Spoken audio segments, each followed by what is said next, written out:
What's up, guys? Start today's video. We're gonna be installing the wheel bearings for the Tacoma. Want to get some car content out there, so working on the truck today. We got some brand new wheel bearings in here. As you can tell, just had it sitting in my room like the past month or so. So now I think it's time to get them installed. It's really nice out today, and it's gonna make the truck drive a lot 10 times better. So let's go outside, get everything set up, and get these installed. What's up, guys? So we out here in the garage. I actually have a lot more things that I need to do.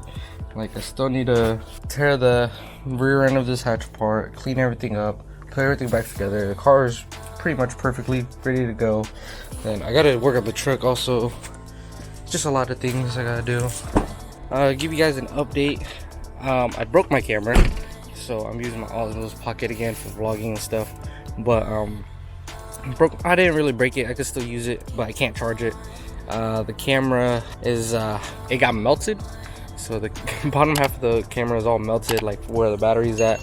And then I can still use it, just that I can't take the battery out from it to like charge it and try using it again. So I'm throwing that camera away. It's pretty much junk, can't really use it. Then I picked up a new camera. It's a Canon 50D. It is an older camera, but it shoots really good photos still.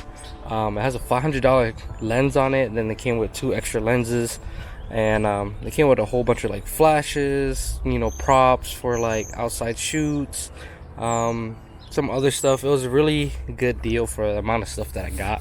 I spent about $450 on the camera, and all the stuff that came with the camera was probably like over $1,500. Was probably more when it first came out, but like it's still holding up its value because, you know, cameras aren't cheap. DSLRs are not cheap at all whatsoever. So it was a really good deal that I found on Facebook Market, and I hopped on it. I'm probably gonna do a separate video on that, showing you guys on that camera, showing some photos that I took with it. Yesterday I went to go shoot it at like semi sundown, like night shoot with the hatch. It turned out pretty good. I could have done more, but I was just like, I just really want to drive the hatch over there and test out the tune, see how it is. The tune's perfect. It's running really good. I wish my wideband was working, but I think I'm gonna figure that out today. I'm gonna get my tablet up and going. I'm gonna download K-Tune on that, connect it to the ECU, and hopefully that would solve all my issues. We got one side done. I'm about to work on the other side.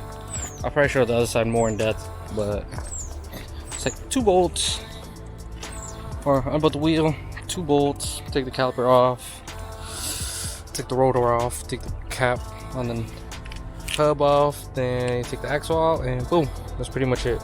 But I'm gonna do more a in-depth version right here, give you guys an idea. Just like that, we are done. I'm about to go to a test drive once I torque the front wheels. Here's the old hubs.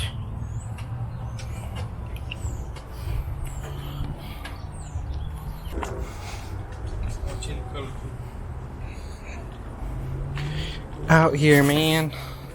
Give you guys a little update. So, stripping out the hatch.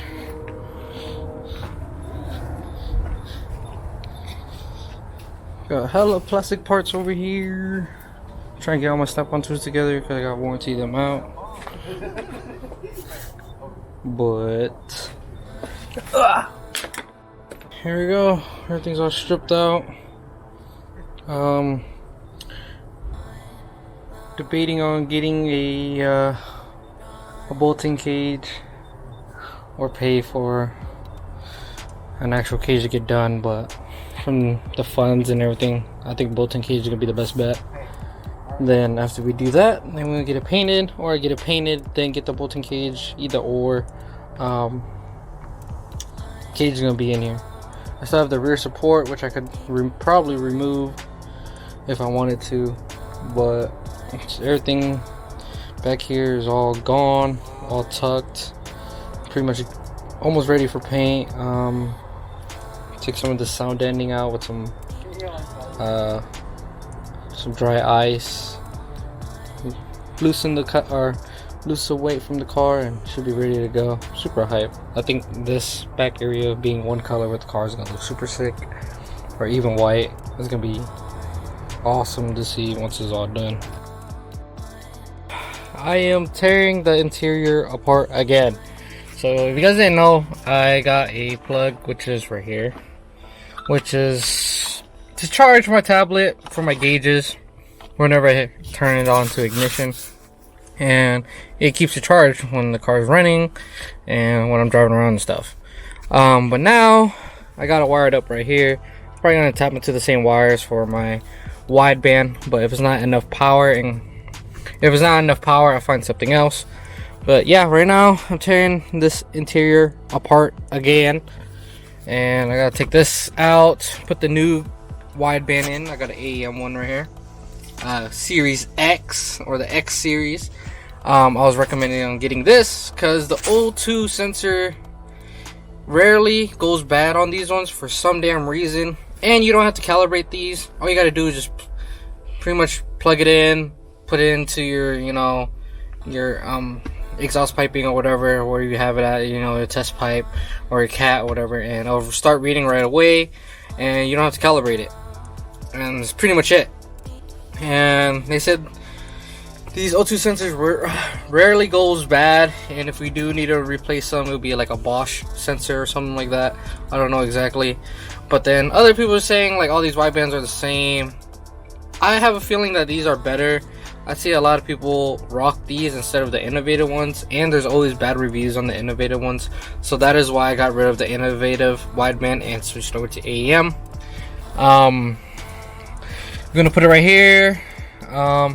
Alright, so I got the gauge pod on, took the gauge pod out to install the wideband onto the pod itself, and I had to do some sanding around the circle because this is a little bit bigger, so shaved it down a little bit. It's snug tight now and it's straight, I believe. So I gotta wire everything up, feed all of it through, take the old O2 sensor I had for my innovative, and then install the new one, and this one's pretty much done. I think my package is here. I'm about to check my phone real quick, and if it's here, I'm gonna get started on that once this is done.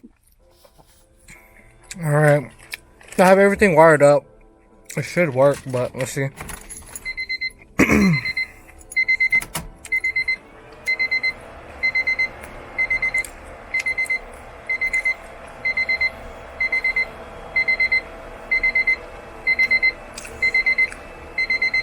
I'm gonna let it heat up until it starts reading, and then we'll plug everything up, plug it in, and it should be good to go.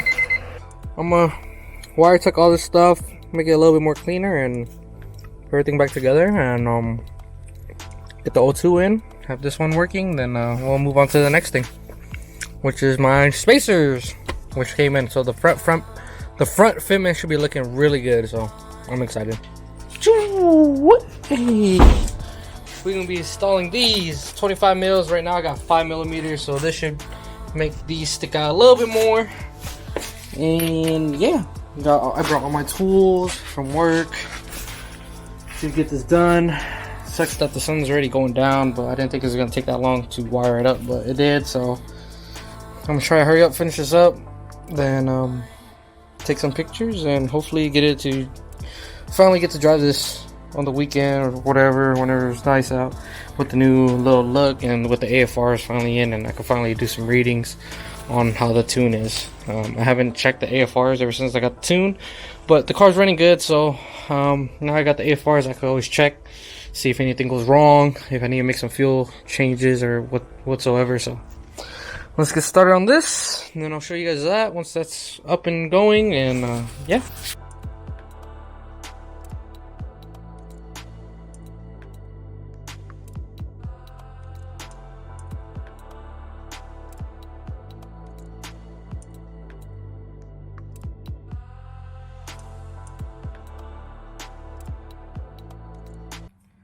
What's up, guys? As you can tell, I'm inside right now, and I got done installing all this stuff like 3 hours ago, and I'm editing the video, and I realized that I forgot to record when everything was done and give you guys and pretty much close out the video. So I'm closing out the video now, and I'm gonna post some clips from my Snapchat that I took.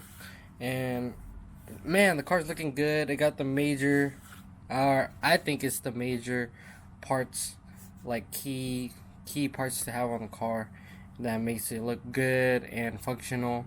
And the whole time, ever since I got the Xenocron base map, I never had an AFR. And from the looks of it, of the AFR, cold start and just, idling, AFR looks perfect, looks fine. And probably be running on this base map until I can find a tuner. If they could come down here, or what's going on, or I go to them.